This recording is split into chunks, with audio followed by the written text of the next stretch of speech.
Here are the most epic 1v1 fights in human history. Number 1. Jean de Carouge vs Jacques Legris. We're gonna start off with one of the most brutal 1v1 fights in recorded history when jealousy turned best friends into mortal enemies who end up fighting to the death. It's the late 14th century in France, and two men named Jean de Carouge and Jacques Legris are squires serving under a local count in Lower Normandy. This is smack dab in the middle of the 100 Years' War, so Jean and Jacques often find themselves fighting side by side against the English.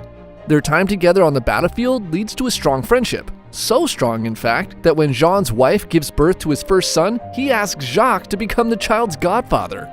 So life is good for Jean, but things begin to sour when the count they've been serving under dies, and the position is inherited by a man named Pierre d'Alençon.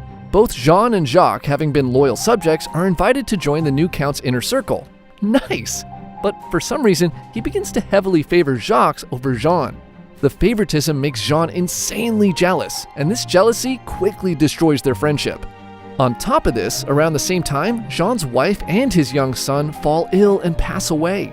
Heartbroken and lost, and with no reason to stick around in Normandy, Jean decides to get away from it all and goes off to England to fight in the 100 Years' War. Tales of his bravery make it back to France, and when he returns home, Jean is kind of a war hero. He meets and marries a beautiful young noble named Marguerite de Thibauville.